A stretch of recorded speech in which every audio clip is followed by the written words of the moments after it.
Perkenalkan, nama saya Melin Gani, NIM G70118025.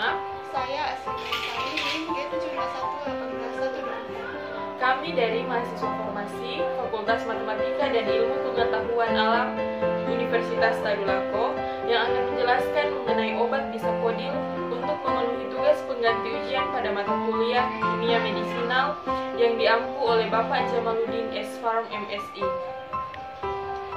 Bisakodil adalah pencahar stimulan organik yang bertindak langsung di usus besar untuk mempromosikan gerakan usus. Nah, bisakodil ini diresepkan untuk sindirin disfungsi usus neurogenic dan persiapan usus sebelum pemeriksaan medis. Bisakodil merupakan turunan dari dipenilmetana yang kemudian akan dikonversi menjadi metabolit aktif bis-p-hidroksipenil piridil 2-metana atau yang biasa disingkat dengan BHPM. Metabolit aktif tersebut memiliki dua fungsi utama, yaitu menstimulasi aktivitas motorik dan sekresi dari saluran pencernaan. Berikut ini rumus struktur dan nama kimia bisakodil menurut Pharmacope edisi 6 tahun 2020. Bisakodil memiliki rumus molekul C22H19NO4 dan berat molekul 361,39 gram per mol. Bisakodil memiliki bentuk sabuk habur, putih sampai hampir putih, terutama terdiri dari partikel dengan diameter terpanjang lebih kecil dari 50 mikrometer. Untuk kelarutannya, bisakodil ini praktis tidak larut dalam air, larut dalam kloroform dan dalam benzen, agak sukar larut dalam etanol dan dalam metanol, serta sukar larut dalam eter. Bisakodil dapat disimpan dalam wadah tertutup baik. Persyaratan kadar dari bisakodil yaitu mengandung tidak kurang dari 98,0% dan tidak lebih dari 101,0% C22H19NO4 dihitung terhadap zat yang telah dikeringkan.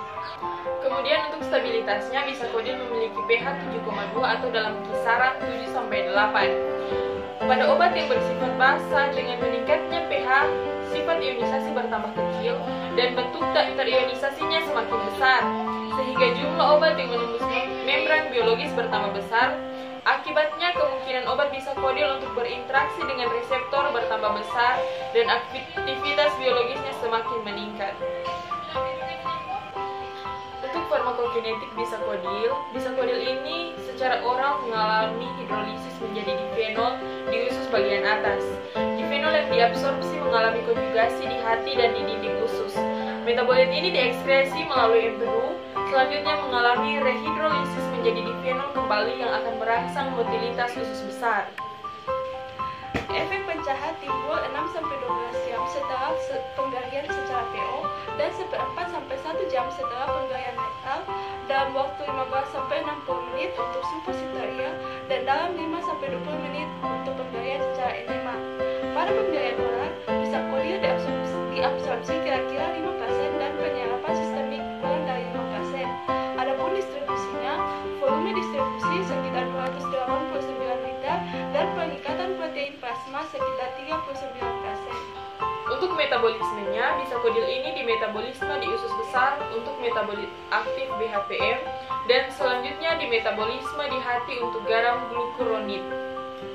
Ekskresinya melalui urin dan empedu, kemudian eliminasi paruh umur sekitar 8 jam untuk metabolit aktif BHPM. Diekskresi bersama urin dalam bentuk glukuronid dan ekskresi bisakodil ini terutama pada feses. Untuk menghindari iritasi lambung, tablet bisakodil harus ditelan langsung, jangan diisap atau dihancurkan. Bisakodil jangan dimakan bersama susu atau antacid. Efek pencahar berhubungan dengan aquaporins. Aquaporin merupakan protein integral yang berhubungan dengan fungsi transfer air pada saluran cerna. Penggunaan bisakodil menurunkan ekspresi aquaporins. Bisakodil bekerja langsung di kolon dan menginisiasi mekanisme yang menyebabkan laksasi dan sekresi. Bisakodil menghalangi absorpsi pada kolon dengan aktivasi adenylat siklase pada enterosit yang meningkatkan CIMP dan menyebabkan sekresi dari kalsium dan bikarbonat dan keluarnya air dan elektrolit berupa natrium dan kalium yang berpengaruh menginisiasi pengosongan kolon. Penurunan ekspresi aquaporin menurunkan transport air pada usus yang meningkatkan meningkatkan kandungan air yang membantu menginisiasi mobilitas dan memudahkan defekasi. Farmakodinamik dari bisakodil. Bisakodil ini adalah pencahar stimulan turunan piridinyl metilen diasetat ester sintetis.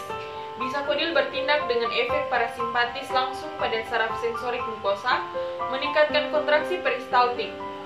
Ini digunakan untuk sembilin sesekali dalam perawatan pra dan pasca operasi dan dalam kondisi yang membutuhkan fasilitasi buang air besar.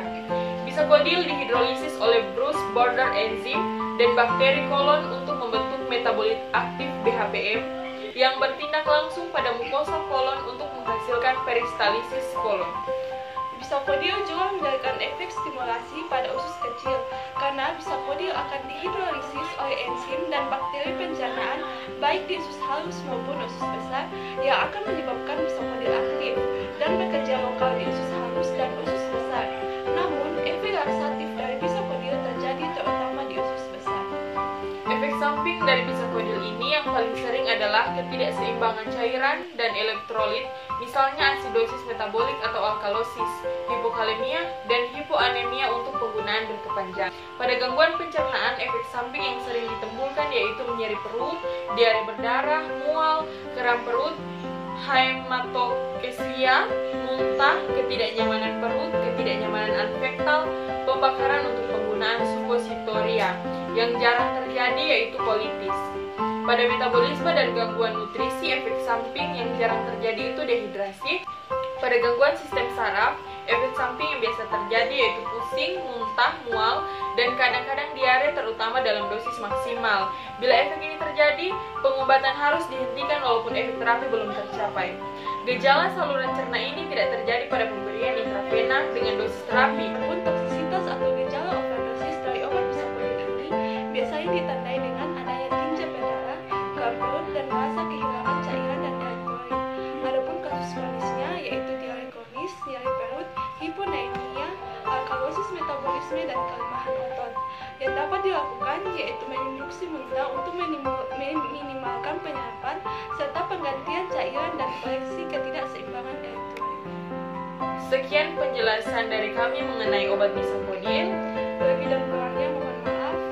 Semoga video ini bermanfaat dan